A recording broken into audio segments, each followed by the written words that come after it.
we'll move into threats and we'll end on opportunities so that we're ending on a positive note.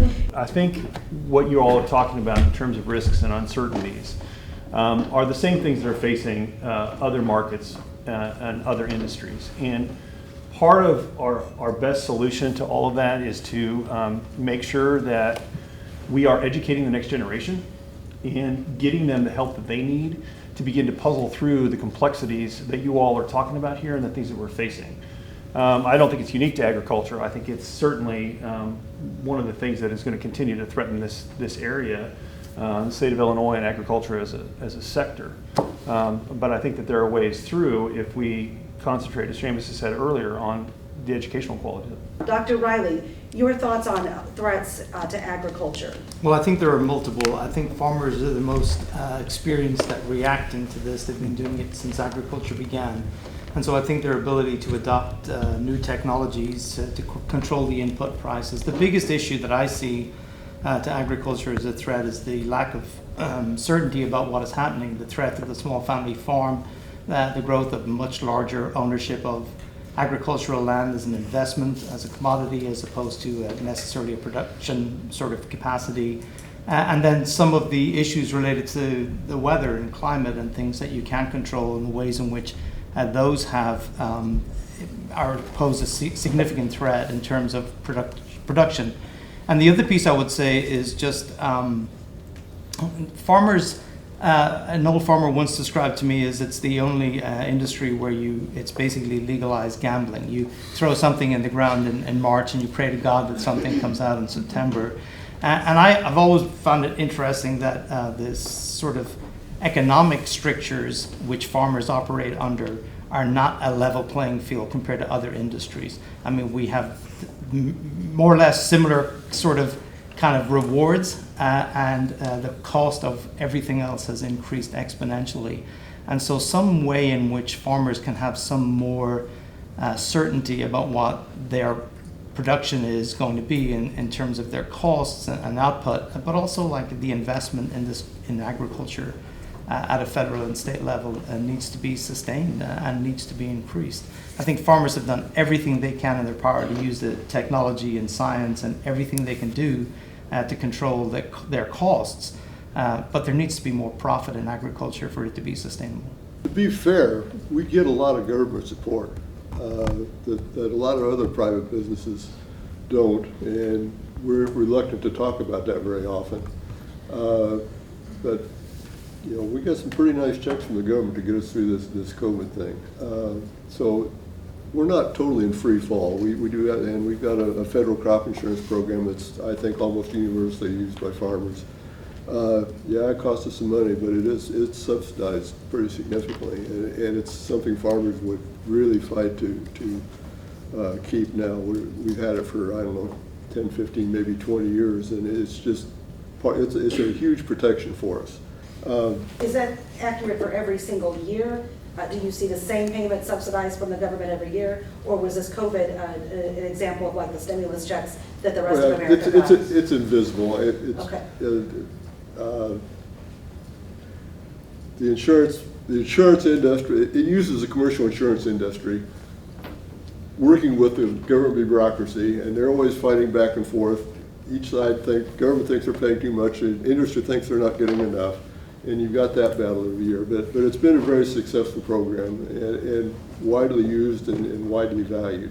How do we compare to other countries with our system? Because you brought up some great points on the complexity of our agriculture system and the profit level. Do we have any idea how we compare to other countries? Well, I'm not an ag expert, but I grew up in Ireland, so I know a lot about agriculture, and it's exactly the same. So, for example, in the European market, what used to be the EEC and is now the European Union, it's farmers operated under exactly the same restrictions. I mean, huge capital input, real uncertainty about prices. Yes, a lot of subsidies controlled in terms of the European Union, and there is payback certainly for farmers, but there are significant risks, and farmers farm because they believe and love to farm, and their heart is in it, and it's very difficult. Significant financial risk always in business, but and yes, while there are certainly subsidies, and subsidies can help sort of prevent a catastrophe for an individual farmer. Most farmers that I meet would rather be able to stand on their own 2 feet, and that's true, I think, across the world. Most people drive around and think that it is a big corporate farm because of the signs that may be in the fields, but in fact, we're trying to hold on to the small family farm. The majority of people don't have an ag background, so like you said, they drive around and they think those signs that actually mean that's the seed that was planted in that field mean. When I worked for a seed company years ago, people thought that's who owned the field. That's what they thought those signs represented. And to kind of take this to my take from the beef side of it, there's lots of misinformation on labeling, and that affects a lot of us in this room. GMOs, antibiotic free, consumers don't understand what that means. And social media, people want to get their information from Google instead of going to farmers. So that's why organizations like Farm Bureau and our local schools having programs and having students from Monmouth here trying to learn the other side of things are so important, to kind of help balance that out. And we need to do better about advocating for ourselves, because it seems like the other side is always louder, because it's hard for us to pat ourselves on the back. Agriculture is one of our only positive surplus tools, so that's the first weapon other countries use against us when it comes to trade issues. Regulation. When I think particularly the livestock industry, regulation, and then that leads into some of, we're seeing a shift in some societal norms, I guess, that are impacting demand.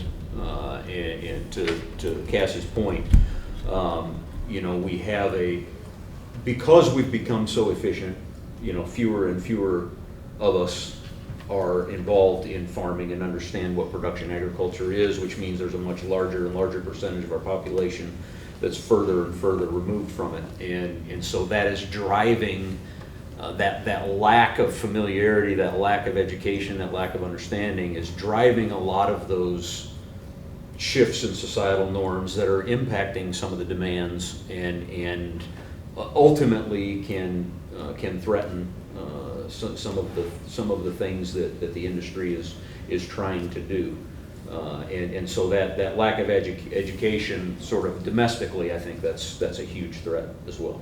If you would take a look at the Warren County or Henderson County or Knox County plat book, you're gonna and look at the parcels of land and look who owns them. They're not big corporations. There are some farmers that have incorporated their operation for tax purposes, for purposes of passing on to another generation. But there's this idea out there that the family farm is no more, and I think that is a big threat. Just looking at it the other way, when I grew up, when Mike grew up, when Wendell grew up, you diversified the farming operation. You had corn, you had soybeans, you raised hay, you had oats, you had hogs, you had cattle, you had chickens. You were going to survive one way or the other, and things have changed. But the modern farmer, and I think Cassie and Tyler are a good example of this, you learn how to build an operation, often working a little bit in what many people would think of as agribusiness rather than just straight farming. But you put together an operation that's going to help you end up with a profitable bottom line. And the young farmers that are on the Warren Henderson County Farm Bureau Board, many of them are doing that. They are farming. They are committed to farming. But they're involved in a few other things in order to make sure they can balance out the profit line. I think maybe if Cassie could talk a little bit about what they have put together as an ability to maintain an income flow, to be profitable, but also it's not just the standard farm operation that many people would think about. So Tyler and I's relationship was built off of our love for beef cattle in the cattle industry. So we always knew we would have cows, so that's where we started. And then we realized there was a need we also own and operate Slish Cattle Services. So that grew shortly, actually before we were even married. And over the years, that business has grown into ultimately what has helped get us this state award here in December.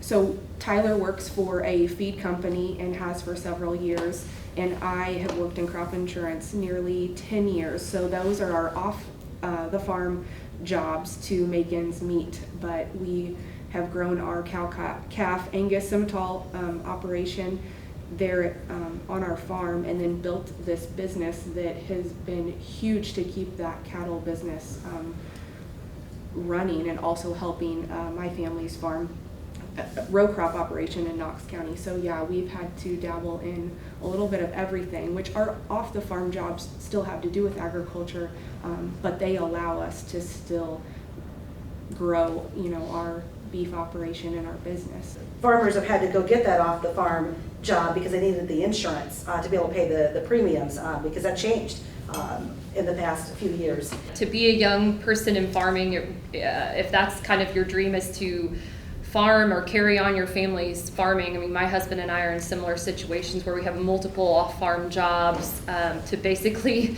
allow us to be able to come into the family farm and start buying into that and be able to afford to do so. I mean, the reality is, and there's actually a couple University of Illinois Farm Doc websites, we've done some articles on this recently too, talking about the challenges that young farmers face, and that you can't make it cash flow without without being help from the older generation.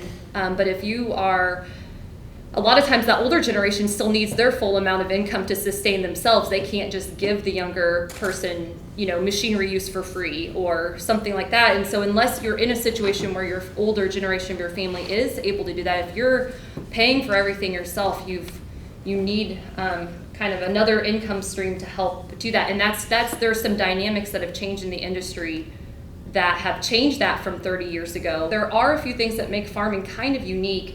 JFK said that the farmer is the only man who, in our economy, who buys everything at retail, sells everything at wholesale, and pays the freight both ways. And that's still true today. So farmers do have some different challenges that other industries don't, which is exactly why some of the subsidized programs that Wendell talked about are a reality, and that's because historically our government has realized the importance of agriculture to our economy and the very unique set of challenges that farmers face. So I did just want to kind of tie a few of those things that were said together. The threats as I see it in ag today, to hit on real quickly, labor shortages, the risk involved of taking so much capital to get started in agriculture, that's a big risk. Possible deterrent for people getting into ag, production ag, I should say. Regulations, tax law changes, and the one thing I want to hit on also is agenda-driven groups that try and threaten specifically animal production as we know it. For example, would be the Initiative 16 that was brought up in Colorado that luckily got shot down by the Colorado Supreme Court.